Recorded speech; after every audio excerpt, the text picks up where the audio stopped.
Hi, hello. Welcome to the weekly show called The Oral History Project, brought to you by the Village History Advisory Board. My name is Ed Portugal, and I'm very pleased to bring to you this weekly show.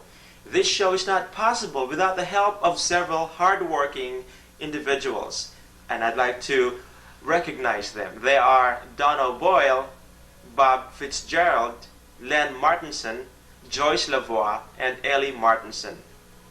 In the past several weeks, we have shown you people who have talked to you about the history of Rouses Point. We have shown you Don O'Boyle talk about the history of the village, Mr. Leo Letourneau, Mrs. Aunt Ruth Edgerton, and last week, Peg Barcomb showed some pictures of the old Rouses Point. This week is going to be the second part of our two-part series. Once again, welcome to the show. I hope you enjoy it. It was his father. I knew that. And the picture I showed of Elmer Tulip with his feed cart, I said was Elmer Tulip. When I borrowed that picture, on the back it said Elmer Tulip. Well, I find out that it was Arden O'Brien, grandfather of Marion Entail and Charles O'Brien. Oh. So I have to correct those. And thank everyone that's been calling and saying how they've enjoyed the program. Yes. And at the same time, I've been saying I wish more people would come forward and agree to do this program so we can keep it going. I think there is a lot of history here. We just got to get the people out to say that they want to see it. Mm-hmm. And Ed's doing a terrific job with that camera. We had Yes, no he glare is. at all this past week on the pictures. They were real good. And you're doing a great job, too. Pick up where we left off with Elmer Laundry's store. In 1908, the whole block burned, along with a furniture store and a meat market, and it burned right through down to where Pete Natupsky lives. That house was scorched, but it didn't burn. So when it burned, it had been a saloon. But when they rebuilt it, it was a grocery store. I see. And there used to be a kerosene pump out in the front where people brought their cans for kerosene, filled their kerosene cans. I remember that. And in this picture, he's got a beautiful scales. And it says on that scales, no springs. Us kids used to be fascinated to watch that. The scales was about half the size of the counter, but it was real big. And upstairs in the East End, where Dot and Paul Malloy lived, used to be a theater. And the village charged George Laundry $2 a week for a permit to run movies up there. And Margaret Bertrand used to play piano. And between the movies, she'd play the piano. And I can remember my mother, who would be 92, saying it cost 10 cents to go to the movies, which of course in those days, most of the kids didn't have 10 cents. Yeah. So they didn't go. And this is a picture that Edmund Laundry, after Mr. Laundry died, Edmund did paintings in there. Mm-hmm. It was a hobby with him. He was a very good painter, sign painter. But in his spare time, he'd do paintings like this. And I was fortunate to get a hold of this one through a roundabout way. I bought it at an auction. Really? When the place was sold out, some of the things landed over at Tailor's auction. And so I was lucky to get a hold of this over there. This is one of the paintings he did. It is a lovely winter scene. Yes. Now I know Leo Letourneau talked about this tree, but I got to show it to you again. This was the horse chestnut tree in front of where Chauvin's is today. And it was such a beautiful thing. We all, us kids, Leo Letourneau included, we used to stop there and pick up the horse chestnuts and make pipes out of them. This was a big thing. And notice the Holland House, the side of it. This was before it burned. And this is the State Street side. Now, talking of the Holland House, this is what it looked when it was first built in 1872 by Mike Holland. And you can see now there was no long brick side on there. This was just simply the way it was built at first. So when it burned, this is what it looked like at the fire. This was 1877, the first time it burned. And this is where they're rebuilding it. But now you can see still the old part, the old hotel, but they're adding on the State Street side, they're putting all this new brick, which is there today. But there was two big fires at that hotel, but that was after the first one. And then if you jump across the street to where Meyers' new building is, This was the Thompson Store. Now, during the Fenians' raids, they stored ammunition in there because they were afraid that the raiders were coming to Rouses Point. So all the men were called, and they put right in among all his things in the store, they piled ammunition to be ready in case they did come. Of course, they never did. So that's where Meyers' new building is today. Okay. Barron remodeled it all, but that's where Meyers is. This is a lunch cart that was between the Bowen, which we call now Meyers, between Meyers and the opposite side of State Street. Now the village passed permissions in June 25th of 1908, giving Melvin Boatwright, Alfred Gaines, and Joe Brothers a right to put this lunch cart in the street, providing Mr. Barron approved it. Now why Mr. Barron had to approve it, I have no idea, because it was village street. But anyway, that was a cart that was there for a long time. And they'd bring it down during the day and they'd take it away at night. So it didn't stay there. Now this is where the first Meyers building is. This was the Massachusetts house. Now this building was brought here by a Mrs. Russell from Hemingford. It was brought through the fields in the winter with horses and sleds and so on. And they're having an auction because Meyers bought that land in 1908 and they wanted to build their building. So they emptied it out and moved it. They brought it back through over onto State Street where Dr. Sclair's house was. Right. And when it was brought there, it was renamed the Arlington, and it was ran by May and Steve Casavar. It burned in 1934, and that was a real big fire, and during the day all the kids were late for school because we all stood and watched the fire. We didn't go to school. But there was a lot of liquor in the cellar, and there was a big joke about it because the cellar was full of water, but the boys were going down and coming up with the liquor bottles because they were all good. This I thought might be interesting. It's what the village paid for the expenses of that fire, and the name of the men. They would go in like the Alexander House and get food, and of course the auxiliaries brought food, but it lasted so long they had to have help from all over. And anybody that wanted to help didn't have to be a fireman, just came along and helped out. I see. Because they were afraid for the other buildings, you know. And but it wasn't very expensive to the village at that time. They paid the men 40 cents an hour. But again, I mean, that was good. Now another building on State Street, it's long gone, but the village got a complaint that on the second floor of this building, right in the village area, we're keeping chickens upstairs on the second floor. So the village had to go and check that out, and it was true. Now this was the end of State Street, the first Catholic church. It was built in 1858, and they closed it in 1925. Even though it seated 300 people, it was still too small. So they built the new one. But that was the first Catholic church. That's about all that I've got pictures of State Street, so we'll jump around. Okay. Now this is the village standpipe. This is Liberty Street. Now that standpipe was taken down in 1914, and that was the village water supply was in that pipe. Now right at the first house is where that's the Ed St. John's house. It's still there today. The second building is where there's a barn that belongs to the laundries, and there used to be a blacksmith downstairs and a Chinese laundry upstairs. Oh, really? And it was Chinese people that had it. Then up in where the Casey's is today, that was a pipe factory, clay pipe factory. And then you see the convent at the end, the old St. Patrick's convent. Now, in the olden days, we call the olden days, in the 20s or so, the village owned a cannon. And they had it in front of the village offices getting ready for the 4th of July parade. And they were going to test it.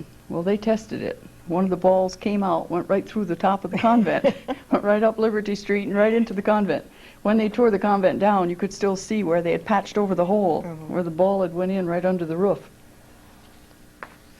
I hope the building was empty at the time. Well, the nuns lived on the top floor, and it was just above them. It was just a miracle. This is a picture I borrowed from Warren Palmer a long time ago. This was our fire department. Really? That was our equipment and our men. That was the whole thing. they would push this cart and pull it, push and pull, and get it to a fire.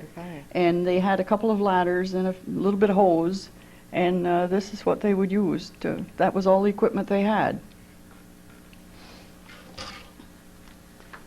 Now this is the Chapman Block, as we know it. It was built by Albert Chapman in 1869, and we all call it the post office block. Right. But when he came here, when Albert Chapman came here, he was what then they called a carpetbagger, which is really a tramp. He had everything he owned in a carpet bag. And then the Booth lumber people came in, and when they came in, they hired him, and he built up his business until he bought Greystone, which was then Phillips Hall, which is today Art Spiegel's. And he built this great big building during his lifetime. Yeah. But he came here, poor man. Became prosperous. Yeah. This is the opening of the Rouses Point Bridge in 1937. Now the leader of that's our school band, and the leader was Jean Lovell Marlowe. Notice the beautiful street lights. And there was you can see the A&P and the furniture store and Texaco garage and the restaurant. And they were, that, you know, from 1937 till now, look at the trees. It's just hard to believe that it's changed that much. And this is our controversial picture. This is the Webb and Rodan Store. It was built in 1818. At the peak of their business, they hired 25 people to work there. Now, when this picture was taken, it was a fellow called Mitty LaValle. Now, why it was Mitty, I don't know, but it was Mitty LaValle. He ran a grocery store in there. It was the last grocery store. And he'd come around to your houses in the morning and get your grocery order, and then in the afternoon he'd go back and he'd deliver it, because there wasn't many people had telephones. So that's what they did. But this is a great old building, and it's owned by Dot Malloy now. But there's been a laundromat in there and a gas station, and in the 30s, early 20s and 30s, they used to have, Ellick Laundry had pool hall in there, and a lot of the men used to go there and play pool. This is a tailor shop, and notice his sign. It's made like a pair of scissors. This is the Blairs tailor shop. He was a brother of Pete Blair that had the city market on State Street. Now before this was a tailor shop, this was Dr. Marnes's little garage. And most of you, or the natives at least, remember Carrie Mandigo. Well, Carrie Mandigo worked for Dr. Marnes, and she pumped gas and sold cans of oil as a teenager for Dr. Marnes out of this building. And then after Allie Gaines built a garage, this closed as a garage, and they rented it as a tailor shop. This is the start of Arist. This was our Union-Free Academy. It was built in 1885 and 86, and they had 12 grades in there, 4 years of high school. And there was no electricity on Maple Street. So the village ran an electric line. You can see there's a pole in the picture. They ran an electric line from Lake Street up the street, up Academy Street, so there would be a light at the school. But that's the only power that was up at that school at that time. I borrowed this picture from Bob Cronkite. I had one, but the steeple was missing. Apparently, through the years, they took the steeple off. This is a real nice old picture. Edith Moss, the historian in Chazy, if she gets anything pertaining to the town of Champlain, she passes it to me, and I do the same for her for Chazy. This is a picture she got me. Now, the front person is Willis Batchelor. That's grandfather of Rita Manning. Oh, yes. That's her grandfather. And the other two men is T.H. Turner and T.B. Turner. Now, we knew some Turners, but I'm not sure which these were. And the dog is Prince. And they wrote on the back of the picture, 3 men in a boat and a dog. But the men were looking at this picture of the boat. There's 2 pairs of oars, and there's a rudder man. Now that really must have went across the water, because it looks sort of like a canoe, yet it's not. You're watching the oral history project of the Village of Rouses Point History Advisory Board. Anyone of you who are interested in joining us on Friday mornings at 10 o'clock We meet at the Village Meeting Room in the Recreation Center. And we'd love to have you come and join us to take part or just watch. We're visiting today with Peg Barcomb, who's brought some more interesting pictures, Peg. Which ones are next that you have? I know there's one in particular that I'm anxious to see. Well, this one is another one that Edith Moss gave me, and it's the Rouses Point Academy class. Now, I have no way of knowing which year, but in the picture, all the little girls have got aprons, and every boy has got on a hat. So it had to be quite a long time ago, and there were 67 pupils in that school at that time, which this seems like a lot of kids, but this is what was there, 67 of them. And I noticed the boys all had jackets on. Yes, yes. But the interesting part is this idea of the girls with aprons. With aprons, yes. Now, you know, in our time, if you went out of the door with an apron on, this was a terrible thing. And here these children all had aprons. So, and there's 3 teachers up in the back. One is a Mr. Fisher, and one is a Miss Leek. The other one, I can't read her name. It's on the back, but it's not clear enough. I can't read it. But it's that's a real interesting picture, I thought. We have no way, as I say, of knowing the year, but it has to be real old.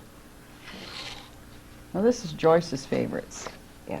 This is a picture. I have no idea who this little boy is, but it's Rouses Point because I borrowed it with a whole bunch of Rouses Point negatives. But I use it to show the plank sidewalk. Now this is the way our sidewalks were, and each landowner had to keep those sidewalks shoveled. And if they didn't, it was charged to their taxes. They didn't get away with it. Effective. And if the sidewalk was bad in front of your house, the village come and replaced it. But again, you had to pay what it cost. And the planks had to be white pine, and they had to be a certain size, and you had to use so many nails and a certain size nails. But it was enforced. You couldn't say you weren't going to do it. This is a fish story. Now, I showed this picture to Mary Ann Tremblay, and she said, "Oh my gosh, that's my grandfather." The man with the mustache is George Lincoln Penfield. She was really surprised to see this. Now, he was a village trustee in 1918. Now, you can see they're telling a big fish story. This is out behind where the last Pearl store was. This is where this was taken. But you see, it wasn't a fish story because here's their fish. So they really were telling the truth. But I don't know who the little boy is in the middle, but that's Mr. Macchesney, which I think must be a George because we had a George Macchesney here at that time. So it must be George Macchesney and George Lincoln Penfield. This is the old Rutland Station. Now, you, Joyce, you remember it, of course. It was built in 1886 by the Rutland Railroad. It was a real big brick building, and it would be north of our present fire station. Now, that water tank, you see, belonged to the railroad, and the village in 1901 told them they either had to push it back, move it back, or take it down. And as they didn't really need it anymore, they took it down, but it was too close to Lake Street. Had there been a leak or something, it would have overflowed right onto the highway. This is not a very good picture because it's taken from a newspaper, but it's the best I could get. This is one of the last classes at Old St. Patrick's. Now, my son Tommy and Tommy Marnes are both in that picture. But notice the water pipes going down the wall. And I don't know if you can see the light bulb. There's just a straight wire that came down with just a bare light bulb. No shades, no nothing. It was really a fire trap. It was a good thing when we finally got it torn down. But a good many children of the village went to school in that school. That's for sure. So that was built in 1880. So it really was there a long time. Now we talk about the ice business and cutting the ice and so on, which is another whole story. But this was cutting the ice. Now my father is way at the very edge of this ice pond. The man in the long coat is Bill Mumley, and that's his car. And he's the one that always had the contract to fill the ice houses around the village. And he hired these men. Now my dad would go out at 4 o'clock in the morning and cut a pond. This is a pond, you see. He would cut this pond to have the chunks all ready for when the men came, their first pond would be ready to haul away. I see. And he'd start on a second pond. But he'd stay out there in the cold all day, and when he'd come home at 5 o'clock, we always, in them days, we had pancakes and salt pork for supper, which was a ritual. My grandpa in Champlain always gave us a barrel of flour, and he always, when he butchered, we had salt pork. So my father would insist on cooking the pancakes because the only way he could warm up. I can imagine after being on the ice all day. Yeah, and it was a long day. Now this is when our village looked like a real old western town. I should say so. Now, the first full building you see is where Entail's restaurant is today, and it was a saloon then. It was someone's saloon. Then next to it, where is a video store today, was at that time Bertrand's bakery. Now that's Morris Bertrand's father. Right. It was his father. Then Harold Laundry's, which of course doesn't change a bit, No. still has the 2 porches and all. Now, when I was a child, in the cellar, Joe Laundry had a meat market. I remember that. And Miss LaValle had a store on the ground floor, little variety store, penny candy and that sort of thing, on the first floor. But that building hasn't changed hardly a bit. Then on the corner was the last liquor store. It burned. It was run by Geraldine Laundry. Then if you go across the corner, you're back to the Thompson Store again, which is now Meyers, new place, and the Massachusetts House, which they moved and made the Arlington. Right. But it looks like a nice little old western town. Doesn't it, though? And of course, this is 1860. This is the way they used to advertise the Plattsburgh Fair. This fellow would come from Plattsburgh with his horse and wagon, and all along the way he'd put up posters advertising the Clinton County Fair. Now, he must have had to stay overnight. That was a long ride I would for imagine he that did. poor horse. But it's a beautiful horse. But that was the way they delivered their posters in those days. This is a fun picture. I borrowed this postcard from Freddie Labonte long ago. Now, the village part of it is right, but you see somebody has drawn in political poster to make it look like it was going over the street, which of course it wasn't. It was just drawn in to look that way. Right. This is a fun picture. Everybody knows him, of course. Dick Gaines. Now we'll finish up with, I've got a few postcards. Now this was the Thurber Inn. This was made by General Ezra Thurber in 1818. And he hosted President Monroe there for breakfast one day before they went to inspect Fort Montgomery. Then Rufus King lived there, and he used to get his inspiration from the tangle of woods and weeds that was behind the place. And speaking of Rufus King, he wrote 27 books, and I've tracked down 26. Really? I still am missing one, the very first one he wrote in 1924. But I've located around the country. I've located all the rest of them. Now this is what was the Saxony. To me, this was the Windsor. Then it was the Right. Columbia for 1 year. But you can see the people on the porch. This was a real big going business. People would come and stay their whole vacations, and he had his own boat. Right. And he would take the people to Burlington shopping if they wanted to go shopping in Burlington. And he had a garage in the back where he would park their cars. He had a man that took the cars and parked them and so on. So this was really a big going hotel. This is what Sandy's Deli used to look like. This is beautiful. It was all little cobblestone, all cemented, that made those walls like that. If it could be just brought back like that. Right. It's a lovely building. It is. It was a beautiful building. This postcard, I kept it only for the message. You probably can't pick up the message, but I'll read it to you. It says, Anna, stranded at Rouses Point, the most deserted place on this earth. Expect to be home Thursday. And it's a picture of our school, but that was the message that was put on the back of the card. This is the old Montgomery Hotel, which burned. This used to be next to the railroad track, across the road from the present station. Again, this was a real big business. Arthur Kuchar built this and ran it. This card was dated 1914, but the hotel was there much before that. Yes. But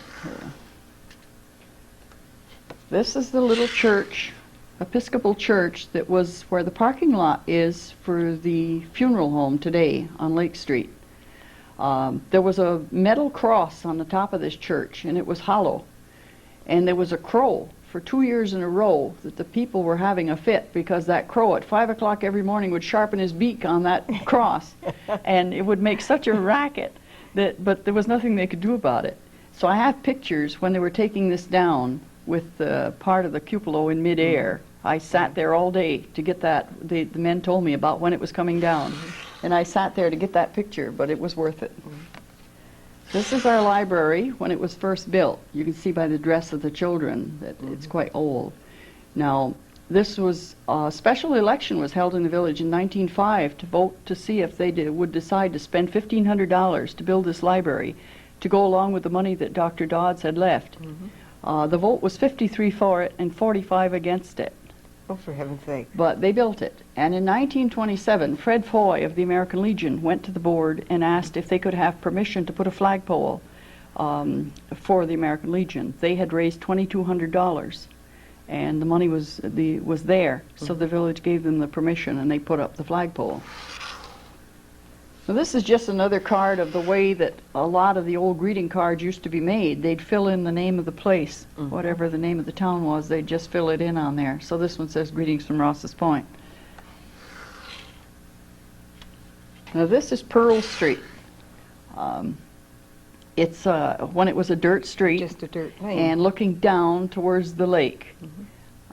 There's not too many houses on there that I can tell you about. I wonder when that picture was taken. Is there any idea? There's a postmark on the back, 1910. 1910. So, this is the Meyers Building. It was built in 1909. They bought the land in 1908. They built this in 1909. It was the first place in Rouses Point to use electric conduit Oh, really? in their building. In this picture, it was the post office, the custom house, and Meyers. So they had a contract with the custom house. If they put up this building, the customs house would rent it for a certain length of time. So they went ahead because they were on State Street, and they built this building. So, well, that's what I brought you for today. Well, that was very interesting, Peg. Thank you very much. You're We've welcome. enjoyed very much the bit of history that you were able to contribute along with the pictures. I'd also like to thank Champlain News Channels for giving us this opportunity to bring the program into your home. Again, if you would like to be on the show, or if you know anyone who would be interested in joining us, please call Mrs. Donna Boyle at 297-6284, or Lynn and Ellie Martinson, Bob Fitzgerald, Mayor Portugal, or myself. We'd be happy to discuss the program with you, and we welcome you to come and join us anytime.